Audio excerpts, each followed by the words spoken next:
Okay, well, here we are again, and the question is, what's not happening? Well, see, the thing in what's not happening is anything can happen in what's not happening. It has no parameters, no rules and regulations other than what your mind can come up with. Yeah. Now, the basic solution to what's not happening is what's happening. Yeah? Now, what's happening doesn't have all the possibilities of what's not happening, but it has one quality what's not happening doesn't have, which is it's happening. This is its only value, but that value can override all of the imaginings and all of the enticements and all of the pits of regret and remorse that what's not happening offer. So the real solution to, let's say, the effects of dwelling in what's not happening is that it's not happening. Once there's a recognition of that simple fact, your attention and interest, in a way like boomerangs, an imaginary boomerang, from what's not happening back to what's happening. Because every time it leaves what's not happening, it goes seemingly back to what's happening. Because really what's not happening is just a minor activity in what's happening. It's a very, very small picture. It's presented through tunnel vision, and much of what's happening has to be disregarded. Now, you may not think it may not be like a conscious decision, but that's the activity. Once you go up that ass of self, in a sense, then there's a forgetfulness, there's a lack of being aware or conscious of what's happening. That's the primer for the effects of what's not happening to take hold. Yeah? So the idea of trying to get out of what's not happening through discussing it and going over it, to me, seems pointless, because it just fuels what's not happening, because now your attention is more on what's not happening than ever. It's just like when you go to programs and communities that their main emphasis is self is the demon or the problem, but in those communities, self is talked about more than anything else. So, in a way, the problem when attended to too much, when that attention to it in the form of seeking a solution actually is an extension of the problem. Yeah, that's a difficult one to see, because there is a noble feeling you want to get out of something, but the point is, do you ever question, are you in it? If you weren't in it, then there would be no need to get out of it, and that would be the experience of being out of it. And that's the whole point. So what's not happening, obviously, if you look at it, someone is sitting here and they're thinking about next week, and their thoughts are sort of foreboding, or they're predicting in a very specific or vague way impending doom, and then the effects of that entertaining produce results in the body, and in the nervous system, and in the emotional system, and in the energetic system. There's a contraction. You could pretty much summarize it. It's usually a contraction. So that contraction sets off a lot of other sub-effects, and therefore the entertaining of what's not happening is producing an effect. So you're actually having, it seems like an effect is being produced by an imaginary cause, which is an incredible miracle, really. Because Jesus was supposedly resurrected Lazarus, but after the guy died. But actually, at least Lazarus was alive at one time. We're bringing stuff out of nothing and letting them have a huge effect here on us. And sometimes, if you looked at it very cleanly, you would marvel at the ability of mind, of what it can produce or make out of nothing. It actually can't create anything, but it can make a whole lot of stuff. And so it can make a feeling of fear now based on future imaginings, which is an incredible feat, really, because you would think that the now would be overwhelming because it's now. But in our little, in self-centeredness, in that system of thought and interpretation, it overrides the conscious contact. It does it in an incredible way by claiming it, first of all. And then when you claim the consciousness as an attribute you have, then usually the mind can entertain a state of being unconscious. It's just incredible. And so when you're hyper aware or conscious of what's not happening, the other swing effect is that you're unconscious to what's happening. If you were conscious to what's happening, you would see that what's not happening isn't happening, really, not on the scale that we see it as. Can you talk about the next week again? Oh, yeah. So the next week, if I'm worrying about I'm going to lose my job next week, I may go into my job and now start looking suspiciously at everybody, and then if they gather near the water cooler, or the coffee pot, I think they're talking about me, and then the suspiciousness and the paranoia may keep arising, and the mind will give you reasons why it's so. And so by Wednesday, you're a wreck, and you're ready to quit the job. You're thinking, I'm going to preempt them. I'm going to show them. I'm just going to walk out. And maybe it wouldn't be a good move to quit the job. Maybe that's how you're sustaining yourself and you have a family. And yet, in a sense, you're so damn sure that they're going to fire you, you pretty much produce the effect you thought the firing would produce without it actually happening. You quit. Or you self-destruct. Yeah, or you self-destruct, or you say, well, usually what addicts do and alcoholics do, this kind of advertising leads to a state I like to call fuck it. Mm-hmm. When they hit fuck it, and there's a real, the feeling weight to it is solid, then the next thing that gets flooded into the system are suggestions, Mm-hmm. Solutions like, well, let's get loaded off. This is never going to work.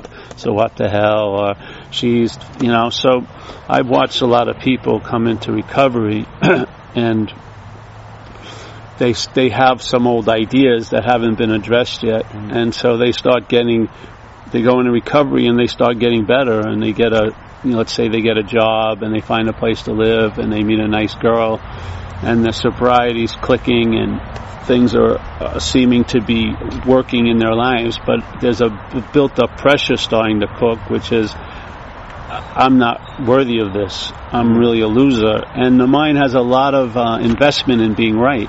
So usually it's going to bring to a boiling point. Either a surrender occurs and then a real amount of relief will wash in, or there's a capitulation to the disease and you go, fuck it. And then you get loaded, and then you do lose the job, and you do lose the place to live, and you do lose the girlfriend. And while you're sitting on that bar stool, you have the solace of being right, About a future you created that didn't exist. That's right. Well, you can't create it because it's not so, but you can make it. You can mentally make it. And that's what's happening. The selfing plays God on a mental realm. It can't play God on a manifested realm. Mm-hmm. It can't play God on a spiritual, quote-unquote, realm or an energetic realm, but it can play God in a mental realm.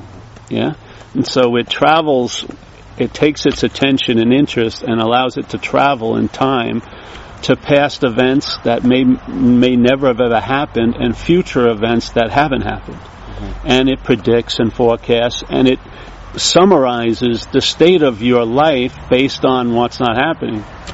So you really live in interpretation, and it can be really far off. It may not even be close to what's actually happening in your life.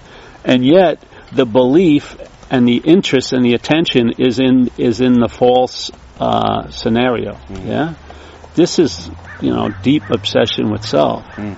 So obsession with self, you can construe it as playing God, or anything like that. There's a lot of ways to try to sort of describe it, but it's really basically living in a mental realm which precedes and succeeds, or is supreme to all the other realms: the physical, the energetic, the emotional.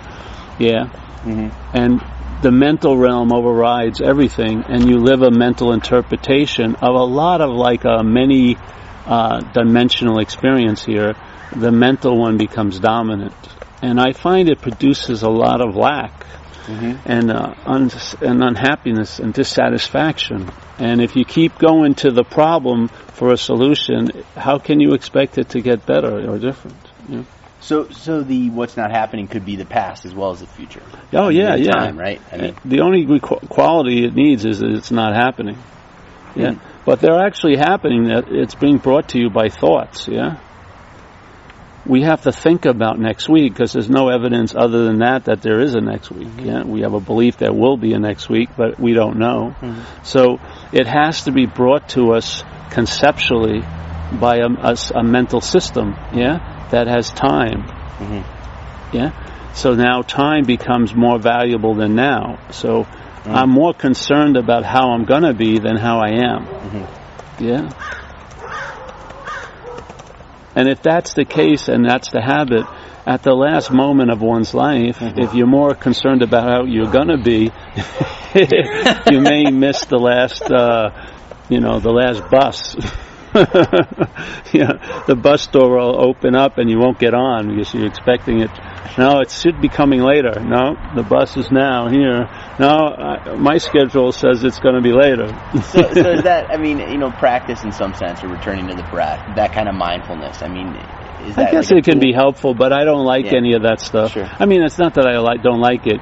It's just not my seat assignment to talk about it. I'd rather just talk about...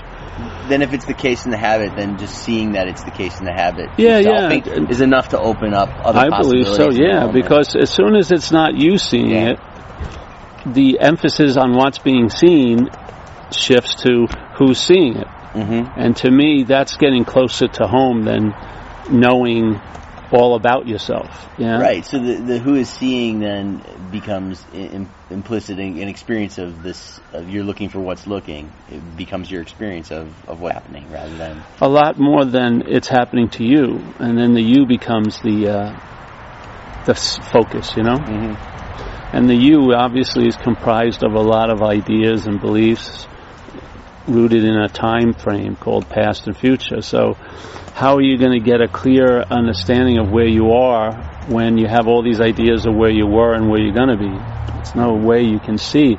You can't clearly see now because it's bookended with there and then.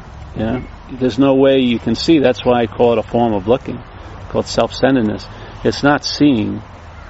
It's seeing, inherently it's seeing, but it's been, let's say, claimed and turned into a form of looking called self-centeredness. So when I see now, this now is totally inundated with past ideas and future speculations. Yeah. So the now is really used to entertain what is in here, instead of seeing the value in what is here now. Yeah. Yeah. So let's say, I have a heart problem, or I don't. Yeah. So there's the heart problem, and so then I'm concerned about dying. But that concern about dying, if it was cast in wisdom, would be an appreciation of now. That's the best concern about dying, is to be appreciative now. Yeah. Instead of worrying about it, maybe I'm going to die this afternoon, and my attention immediately rushing to that imaginary 5-alarm fire of the afternoon, instead of being here, attending to what's happening. Yeah, because what is it? The whole point too. You're afraid that you're going to miss something. Maybe, I don't know, but there won't be anyone there to rethink that they've missed anything after death. You know what I mean? What's missing life is missing it now, while life is abundant.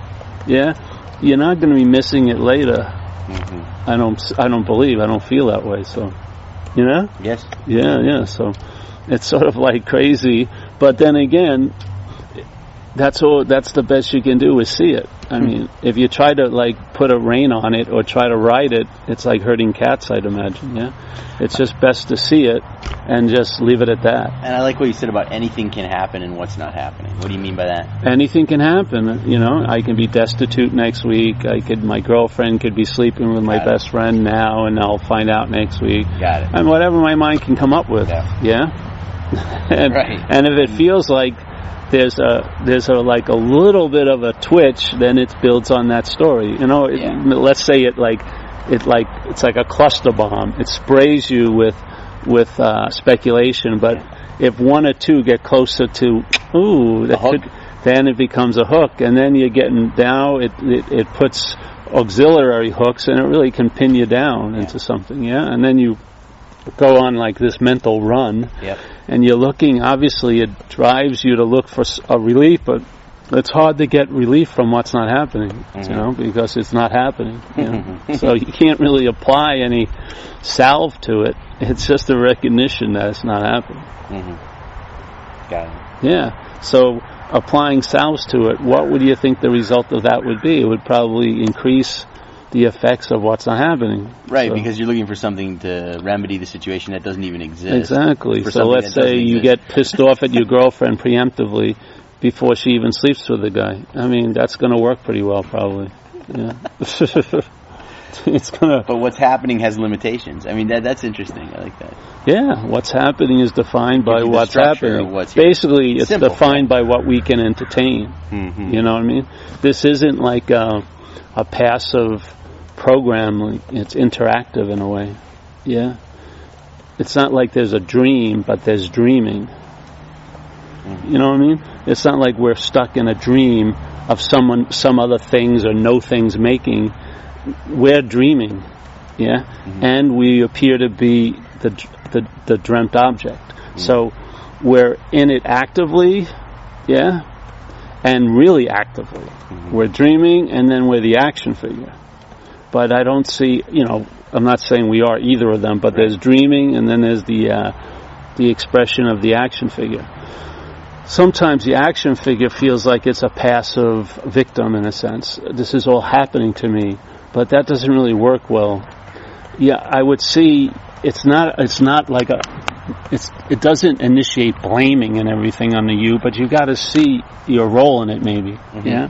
That you're the dreamer, you're the dreaming of the dream. I don't think you're the dreamer of the dream. There's no ownership of it, but you're actually dreaming a dream now. You're dreaming this, like every minute you and I are giving everything all the meaning it has. So how could you not say that as a form of dreaming?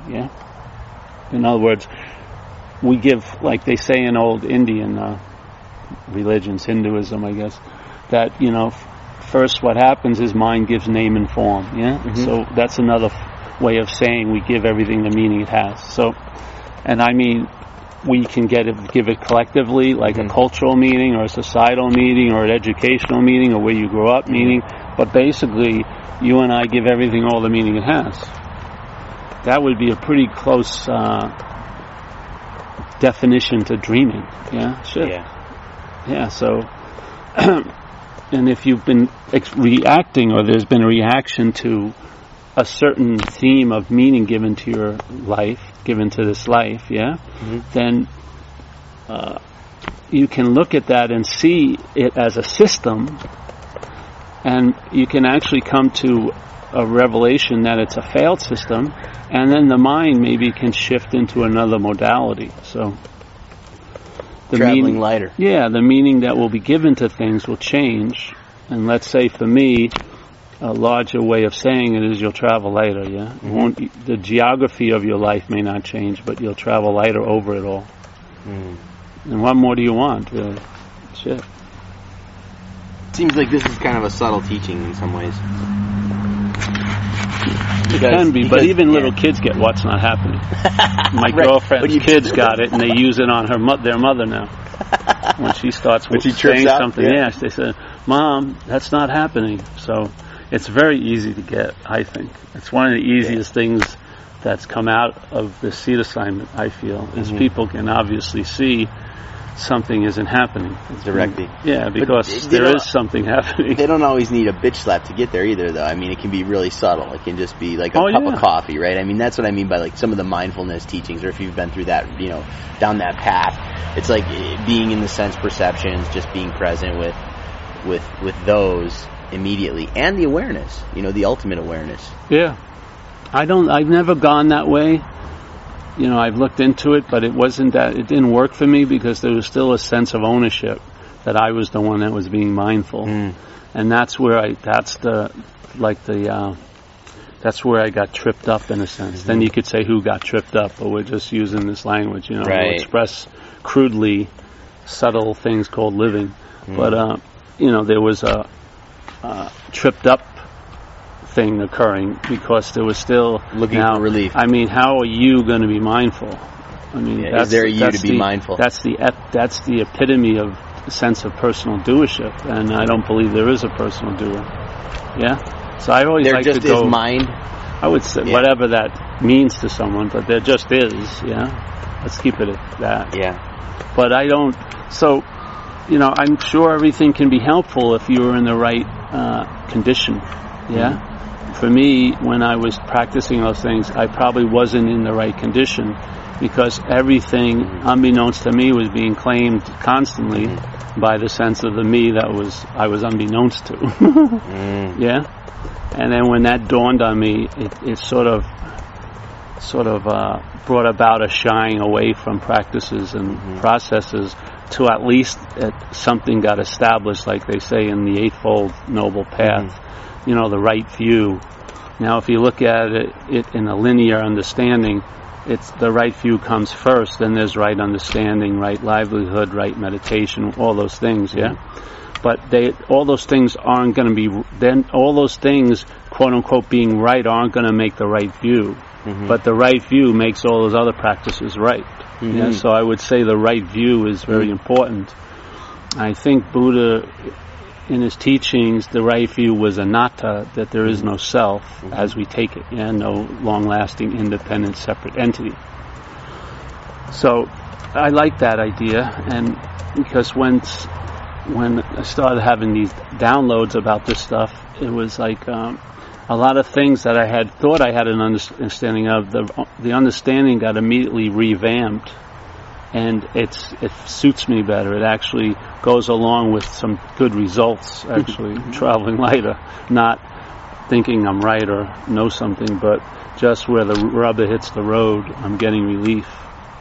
So why do we end up dwelling in what's not happening? I mean, is that why even an important question? Because it's about us. And I think there's the obsession with self, or the addiction, mind's addiction to the idea of becoming a self. It can't be a self. Because you're projecting this action figure out in time and space. Well, you wouldn't worry too much about, if you were thinking about what's going to happen to, let's say, your neighbor 3 weeks from now, it probably won't evoke a huge contraction in your body now. Yeah. You would probably have a pretty much set immunity to it.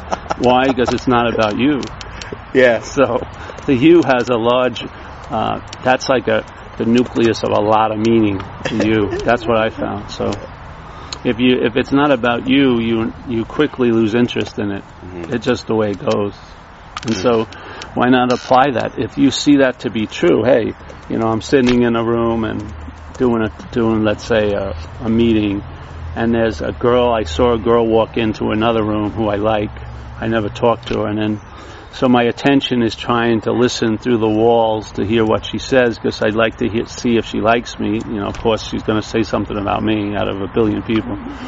And if she does, then I'll feel safe enough to go ask her, hey, let's have dinner or something, So, but I don't want to take a chance because of fear of rejection, so I want to sort of hedge my bet. So I'm supposedly doing something in the room I'm in, but my attention and interest is really in this other room, because it means a lot. I mean, I could already think I'm going to conceive my first kid with her or whatever, So that's what mind does. It jacks things up. It makes mountains out of molehills. Makes mountains out of molehills like that. I mean, it's like an incredible cartographer, in the mental realm. It just builds landscapes all fucking day. Usually future nirvanic oasis. That if I can, and yet it always points out that you're in an arid place now, which makes it even more juicy to get to your mythical thing. It's just like the here-there thing, So let's say, I'm really attending to this lady, and people are saying, hey, Paul, you're supposed to be here and be here now, and I agree, but my attention interest won't listen to that because it means a lot. Yeah. And then someone throws a book on the table, how to lose interest in conversations in other rooms, and I page through it. It makes sense, but it doesn't actualize any relief. And then finally she starts talking. I'm really keen on hearing what she says. And then she mentions a guy's name, but its name's Matt, and my name's Paul. What happens? I lose interest in that conversation immediately. Yeah. I don't have to go do a workshop about it. I don't have to go on a retreat. My interest immediately leaves that preoccupation with what's happening in the other room, and comes back where? The only place it can come back to, the place it never left, which is here. Yeah, it's just one of the many objects and phenomena of here the attention has lost interest in that. Yep. And then so hopefully when the attention loses interest in all the specifics, it disperses into the space, and that's when you sense the presence, yeah? It's just how you sense fear by preoccupying with an idea about the future. Mm-hmm. If your attention was sensing the presence, or the space around all these objects or phenomena, feelings, thoughts, all being claimed by the head, you would sense the presence of the space, which is much more expansive and bigger, so you would feel the effects, just like that, yeah? So I find what makes a thought or a feeling really interesting is it's about me. And if it's not about me, maybe there'll be a loss of interest in that. And where's the interest going to go? Yeah, find out. You'll find out. Yeah. You may think it's going to go to another object and another object, but it may run its gamut and then just sort of disperse into the presence of or let's say the field where objects appear in. And when you feel that, that's what I would call the sense of presence. Yeah, the presence of nothingness. Yeah? In the constant becoming aware of consciousness or of things arising, there is a space where they're arising in that you can become conscious of. Yeah? Mm-hmm. But not as a thing. Yeah? So if I lose interest in me, like in recovery it would say, you lose interest in yourself, what's going to happen? You'll gain interest in others, you see? Mm-hmm. The interest is going to manifest in a different way. So, and who's to say? These are people saying this is what will probably happen, but you don't know how it's going to go. All it is like, hey, this ain't about me. And then the interest leaves and attention leaves that object or that feeling or that thought or that what's not happening, and it sort of sows its seeds in maybe a more fertile field called now, where you're enriched by your interest and attention instead of enslaved by it. Mm-hmm. I find that works for me.